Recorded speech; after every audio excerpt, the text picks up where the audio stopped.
को राधे राधे दोस्तों, आप लोग कैसे हैं? आई होप आप लोग अच्छे होंगे, जहाँ भी होंगे स्वस्थ होंगे, मस्त होंगे और अपनी अपनी लाइफ में व्यस्त होंगे। जी हाँ दोस्तों, तो दोस्तों आप लोग थंबनेल देख के समझ ही गए होंगे कि मैं किस टॉपिक पे बात कर रही हूँ। जी हाँ दोस्तों, तो कंटिन्यू ब्लॉग में बने रहिएगा दोस्तों। तो एक बात समझ में नहीं आ रही है कि शिवानी के लिए भाई अभी भी शिवानी के जो हेटर्स हैं वो झुंड बनाने में लगे पड़े हैं। जो गीदड़ हैं दोस्तों, वो झुंड बनाने में लगे पड़े हैं ओनली शिवानी को गिराने के लिए। लेकिन उन्हें ये नहीं पता शिवानी एक ब्रांड है, ब्रांडी रहेगी। शिवानी एक डायमंड है, डायमंडी रहेगी। गीदड़ कहते हैं ना, कितना भी झुंड बनाए शेर अकेले ही काफ़ी होता है। आप लोगों को अच्छे से पता होगा कि इस बार मोटू भैया ने शिवानी को बहुत ज़्यादा परेशान किया था। क्यों किया था आप लोग को अच्छे से पता है, क्योंकि भैया शिवानी की फसल टाइम टू टाइम हमेशा घर पे आ जाती थी कट पिट के, ठीक है, गेहूँ वगैरह जो भी रहते थे, ठीक है। लेकिन इस बार उन्होंने बहुत ज़्यादा परेशान किया। मतलब उन्हें अंदर से ये लगा, मोटू भैया को ये गुमान था कि मेरे पास ट्रैक्टर है तो शिवानी मेरे घुटने टेकेगी।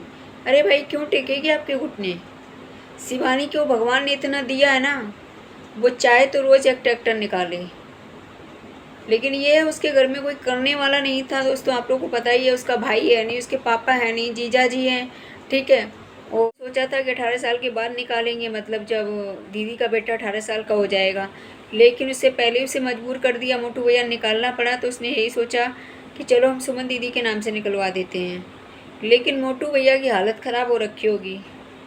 मोटू भैया को ये लग रहा था हमने ट्रैक्टर क्या ले लिया, भाई अपने आप में इतना गुमान था। लेकिन मोटू भैया का घमंड चूर चूर हो गया होगा।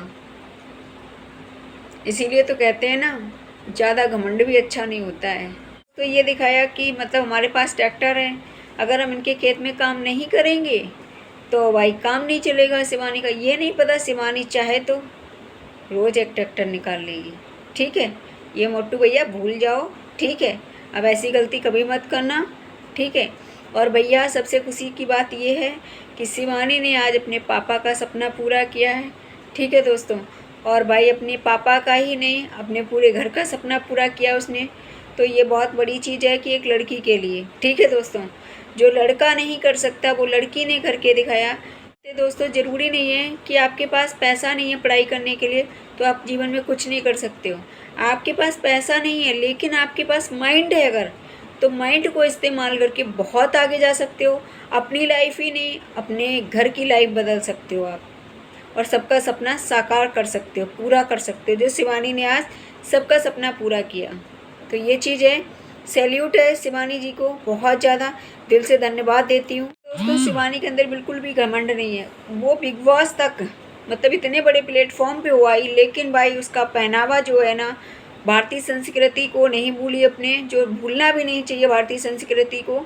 नहीं तो भाई लोग दोस्तों थोड़े से स्टार बन जाते हैं, उनके कपड़े छोटे पड़ जाते हैं। रियल बता रही हूँ दोस्तों कि थोड़े से स्टार बन जाते हैं ना, उनके कपड़े छोटे पड़ जाते हैं। लेकिन शिवानी जो है, वैसे अपने रियल लाइफ क्या है उसकी क्या नहीं है, वो पर्सनल मैटर में पढ़ना भी नहीं चाहिए और ना ही जिक्र करना चाहिए। लेकिन जो हमें वीडियो में दिखता है वही हम जानते हैं, ठीक है। तो ये चीज़ है दोस्तों। इतनी बड़ी स्टार होते हुए बिल्कुल घमंड नहीं है। दूसरी चीज़ ये है कि इतनी बड़ी स्टार होते हुए अपनी भारतीय संस्कृति को नहीं भूली है।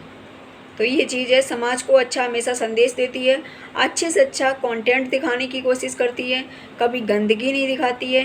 तो ये चीज़ है दोस्तों। तो सबसे बड़ी खुशी की बात ये है कि भाई आज शिवानी ने क्या ही बताएं, वो कर दिखाया, वो कर दिखाया। तो भैया के दिमाग में ये चल रहा होगा चैनल का, तो भाई चैनल से किसी को कोई प्रॉब्लम नहीं हुआ, क्योंकि चैनल बनाना कोई गलत बात नहीं है, अपने पैरों पे खड़े होना कोई गलत बात नहीं है।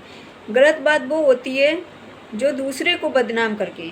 लेकिन मोटू भैया और जितने भी गुटका फैमिली है, ठीक है, इन सभी ने शिवानी को बदनाम करने की कोशिश की, इसलिए सबको प्रॉब्लम है, बाकी किसी को कोई प्रॉब्लम नहीं है। तो ये चीज़ है दोस्तों। इन लोगों को गर्व होना चाहिए कि आज शिवानी की वजह से हम लोग जाने जाते हैं, शिवानी की वजह से पहचान मिली है, ठीक है। जो यहाँ तक आज पहुँचे हैं ना मोटू भैया, वो शिवानी की देन है। अगर शिवानी अपने ब्लॉग पे नहीं लेती तो क्या जानते थे हम लोग? जानते थे किसी को कौन मोटू भैया हैं, कौन गुटका बौजी हैं, कौन अंधेरा बौजी हैं, कौन डूबी हैं? किसको क्या जानते थे हम लोग? तो ये चीज़ है दोस्तों, इन लोगों की भूल है। इन लोगों को गर्व होना चाहिए अंदर से कि हमारे गांव की लड़की ने इतना बड़ा काम कर दिखाया। जो बाधा है, बाधा के जो सपोर्टर, ठीक है, कंजी आंखों वाले को जानते होंगे आप लोग अच्छे से। बहुत रोना रो रहा है आज, बहुत ज़्यादा रो रहा है, क्या ही बताएं, कुछ बता नहीं सकते। बोलता है कि किसी ने स्ट्राइक मार दी है फेसबुक पे, फलाने पे, ढमके पे, यूट्यूब बचा हुआ है उसका। और भाई उससे पहले वो कह रहा था, और शिवानी की तरफ दोस्तों इशारा कर रहा है, कह रहा है कि जब लोगों के ऊपर स्ट्राइक आती है ना तो लोग फेफड़े दिखाते हैं, ये दिखाते हैं, वो दिखाते हैं, मतलब सिग्नल शिवानी की तरफ दे रहा है, इशारा शिवानी की तरफ कर रहा है। लेकिन उसको ये नहीं पता कि शिवानी कभी किसी को स्ट्राइक नहीं देती है, ये घिनौना काम नहीं करती है, वो बहुत बड़ी क्रिएटर है। कंजे को ये नहीं पता कि शिवानी ये घिनौना काम नहीं कर सकती है, किसी को वो स्ट्राइक नहीं देती है। दूसरी चीज़ ये, वो इतनी बड़ी क्रिएटर है, अपनी छवि क्यों खराब करेगी। जो लोग उसकी पूरी पूरी वीडियो उठा के डाल देते हैं उनको वो स्ट्राइक नहीं देती है, तो इसको कंजे को क्या स्ट्राइक देगी। दोस्तों समझ में नहीं आता भाई, क्या ही इस कंजे को चाहिए। कंजी आंखें वालों को पता नहीं क्या चाहिए। ये भाई ऐसे रो रहा जैसे लेडीजें नहीं रोती हैं दोस्तों, ऐसे रो रहा, तो आंसू एक नहीं निकल रहा इसका, और बस पोछे जा रहा है। दोस्तों क्या ही बता। कंजे को ये नहीं पता कि शिवानी ये घिनौना काम नहीं कर सकती है, किसी को वो स्ट्राइक नहीं देती है। दूसरी चीज़ ये, वो इतनी बड़ी क्रिएटर है, अपनी छवि क्यों खराब करेगी। जो लोग उसकी पूरी पूरी वीडियो उठा के डाल देते हैं उनको वो स्ट्राइक नहीं देती है, तो इसको कंजे को क्या स्ट्राइक देगी। दोस्तों समझ में नहीं आता भाई, क्या ही इस कंजे को चाहिए। कंजी आंखें वालों को पता नहीं क्या चाहिए। ये भाई ऐसे रो रहा जैसे लेडीजें नहीं रोती हैं दोस्तों, ऐसे रो रहा, तो आंसू एक नहीं निकल रहा इसका, और बस पोछे जा रहा है। दोस्तों क्या ही बता। वाली आंटी हैं, वो कह रही हैं कि मैं शिवानी का नाम लेना जब तक नहीं छोड़ूंगी जब तक मेरा अदालत में फैसला नहीं हो जाएगा। पता नहीं भैया उनको क्या चाहिए, आंटी को समझ में नहीं आता। पार्लर वाली आंटी की दोस्तों रस्सी जल गई, कहते हैं ना, रस्सी जल गई लेकिन अकड़ नहीं गई।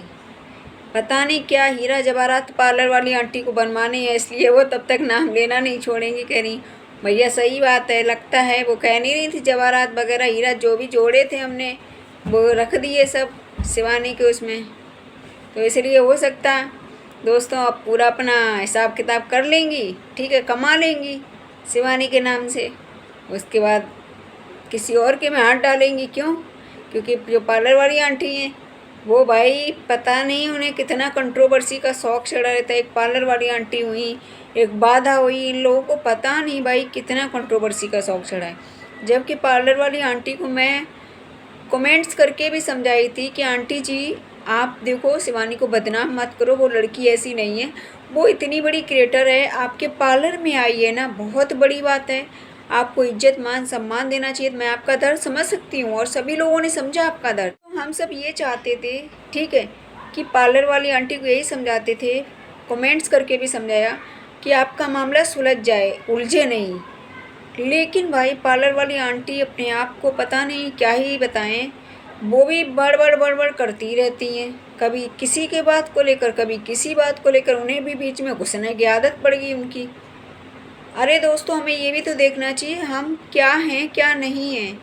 अब जैसे शिवानी है, ठीक, जब आपको पता था, ठीक है, तब आप क्यों उलझी उससे, वो इतनी बड़ी क्रिएटर है, आप उससे क्यों उलझी फालतू में, जो आपको ये दिन देखना पड़ा। अब भाई सीधी सी बात है, उसकी माँ को गाली दोगी, मतलब आंटी जी को गाली दोगी, तो कौन बर्दाश्त कर लेगा, कोई भी लड़की नहीं बर्दाश्त करेगी। सोचने वाली बात है ना दोस्तों ये चीज़। लेकिन पार्लर वाली आंटी के अंदर इतना अकड़ एटीट्यूड भरा था ना, उन्हें ये लग रहा था हम कुछ भी बोल दें बस समझौता हो जाएगा, माफ़ी मांग लेंगे। ऐसा नहीं होता ना आंटी जी, भरी महफिल में आपने उसको बदनाम कर दिया और आप माफ़ी की बात करती हो।